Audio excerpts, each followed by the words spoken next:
probably thinking, Tell we them don't what you smell do. smoke by 9 o'clock. Tell them what you're doing, Ray. Huh? Oh, feeding the fire. One spark, right? One spark. She was going. So, Josh here set up an upside down fire. We got our shelter over there.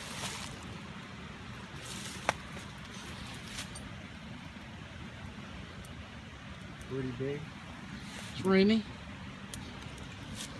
And we did have plenty of KY in the bag, so we're gonna have us some fun tonight. What else fails? Body heat, right? Well, we're gonna sit here and tend the fire and get some meat and get some food on. I'm getting hungry. About time to eat. All right. This is the shelter from last night. And it worked decently well, but we have a little bit of sagging in the back we're going to try and fix today. Stores of wood from last night. Sitting here having the morning coffee, and got eggs on the bubble. So I have breakfast of champions. Give you a scope about the campsite. Sitting here on plenty of water. Had a slight humidity issue with our sleeping bags last night in the shelter, so those are drying out. We're gonna try and resolve that issue. But there's plenty of firewood to go around. On the agenda today is work on raising up the back of the shelter to alleviate the humidity problem and do issue on the sleeping bags. And we got a pond over there. We're gonna try and do some fishing. Otherwise, just bang around camp and have us a good old time. Stay with us. So we made it to the fishing pond. We scavenged some natural resources and crafted these hand fishing poles to attempt this primitive technology to try and catch some fish in there. While looking around the pond, though, we discovered we have some yucca. So we harvested a few fronds, and we're going to take back to camp and try and make some cordage or baskets or something. We found a nice old culvert there that one could survive the zombie apocalypse in. We may check that out later too. So there's Ray. It's me. We're gonna see if we can catch some fish. Okay, so we took the yucca, and Ray, being of Cuban descent, is showing us how they used to do it when he was a boy in Cuba. It can work with a rock or a tree or Your friend. you beat it like it owes you money, like it stole from you, or like it likes it. And it frays the fabric or the fibers of it and gets it loose. You can let that dry, and then you can do a reverse wrap on it, or you can braid it together, and it makes a cordage that's far stronger than anything you can buy in a store. But he's going to continue to beat it on a tree. No. We'll get back with you. Okay, so last night we had an issue, well this morning actually, we had an issue of all the moisture condensating on top of our tarp on the inside. Like our makeshift door. And our feet and where our bags were touching. So we decided to modify the shelter a bit and raise the back of it up.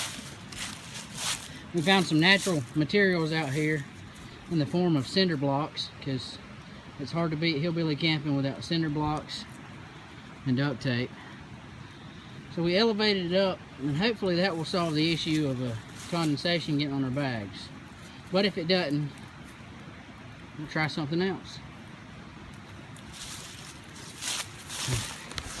We struck out on the fishing. They just weren't biting. Don't know how deep the pond is or if there's any fish left in the pond anymore. But So we'll figure something out for dinner. There's some horses. We might get Revenant on them and have us a horse for dinner. I doubt the homeowners would like that, but there's also a couple of ducks flying around, and the homeowners did give us permission if we caught them, we could eat them. So we may give it a whirl on the ducks. What you think, duck for dinner? Sounds like a plan, as long as it don't have any mites or worms. Yeah, our meager store of firewood for right now. Our meager pile that we've collected to bust up for it. As far as what was in our bags last night, we had one tarp. We had one trash bag. Each of us had a sleeping bag and a sleeping pad, which you see back there. My daughter, being the loving one that she is, threw in a little stuffed turtle for me, because that's my baby girl. See, we had our pot and our water bottle. Lucky for me, my water bottle had a cup on it. We had a gallon of water. We had, let's see, what else did we have? Enough food to choke a mule. We had beef jerky, we had Mountain House, 2 cans of Dasani, 2 beers, my coffee press, all the makings for coffee. Let's see, that's my water bottle kit, and that's my coffee press. We have no shortage of water. We have a clean stream that's running through here before the horses. And like I said, there's abundance of rhododendron, poplar. There's sparse pines through here. This is a makeshift shanty this is my family's property. They camp here a lot. We got in late last night, so we decided to, instead of trying to hike up that mountain and find us a spot and figure out what we had in the dark, we'd set up camp here. So this is round 1. We'll give it a whirl, and we'll see how it goes. We're gonna wander around and get some more firewood and hopefully find something to eat besides what they sent us. If not, we'll eat what they sent us later. Okay, so what we got here is deer meat. Pick and stew. Yeah, pick and stew. It's deer meat, carrots, onions, and little red potatoes. And this is an improvised cooking method because I did not want to put the pot directly on the fire because it does not belong to me. So I didn't want to get it all scorched with the fire cooking. So we're trying it this way over coals. We got our feeding fire right here, so we can go right from there to there. Looks like it's gonna be good. We put the lid back on it so it can get to bubbling. Okay, this is our attempt at a hillbilly egg poacher. We're gonna see how it works. Had a cool night last night. The inside of the shelter did get a little dewy, but because we raised it up, the only time it really was an issue was getting in and out. And then, of course, at 3:30 in the morning, I got a phone call and had to rush to the hospital to see about my little girl. But she had a massive asthma attack, but she's doing good. She's back at home. And so I came back out here because I didn't think Ray wanted to be left out here to the hillbillies. I thought it was all part of the master plan. But yeah, good shot of the campsite in the daytime. I don't know if we covered this yet. That is a water collection that my uncle has put in. It comes straight out of the side of the mountain and fills up that tank. There's a spout on the side that you can get clean drinking water out of, and then it's got an overflow that goes down here and underground and comes out here into the river. in the summertime they put the slide out here and they dam it up over there and just fills up with water and they have a good old time. There's a giant cage for when the kids are misbehaving. You can put them in there. Or if you're right-handed, you can take some of that there bar stock and you can forge you a meat hook out of it. But, and then this large pipe here goes across the river and it feeds the pond that we were fishing in last night or yesterday. Again, here's a yucca and a rough attempt at yucca fibers. And then we got bark and we got it separated to make some bark fiber. I'm gonna show my daughter how to do that. We did make us a baton because, I mean, what is a camping trip without batoning some shit? You know. But anyway, we're sitting down for the morning coffee, waiting on an egg to poach, see if it works. If it doesn't, we're gonna boil them and then cook bacon. So we'll get back to you with that. So far, the Pickens County poacher seems to be working just fine. If you're interested, leave me a comment. Trademark. You can have one now for 2 easy payments of $19.95, and we'll include the galvanized D-ring making kit with 22-page instruction book on how to make it.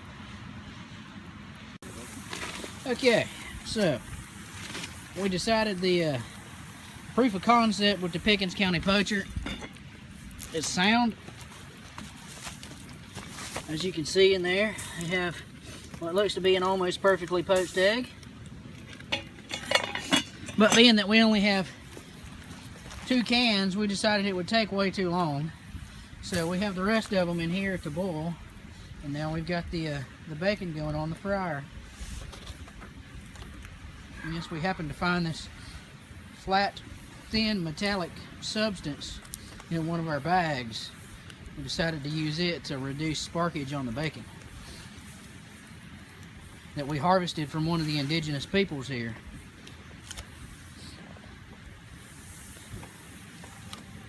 Turns out, what is it? Where the men are men and the pigs know it? Yep, that's right. This is that kind of country where the men are men and the pigs know it. And we'll get back to you for breakfast. Everybody loves the sizzling bacon shot, don't we?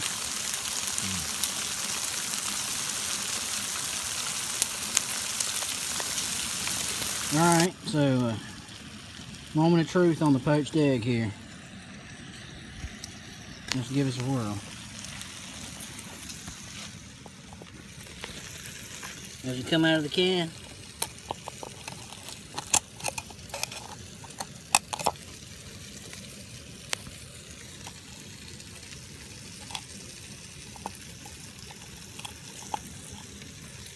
just a little bit.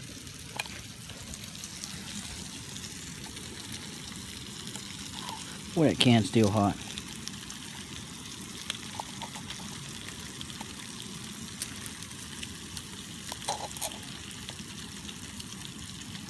Might have not went high enough up with the EVOO.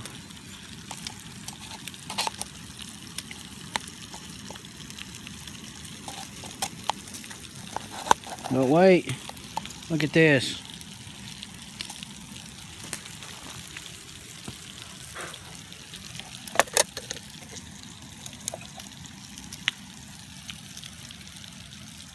One perfectly poached backwoods survival egg. Right. It pretty much released from it. You just need to go a little bit higher with the oil. So I'm gonna put some salt and pepper on this bad boy and go to town.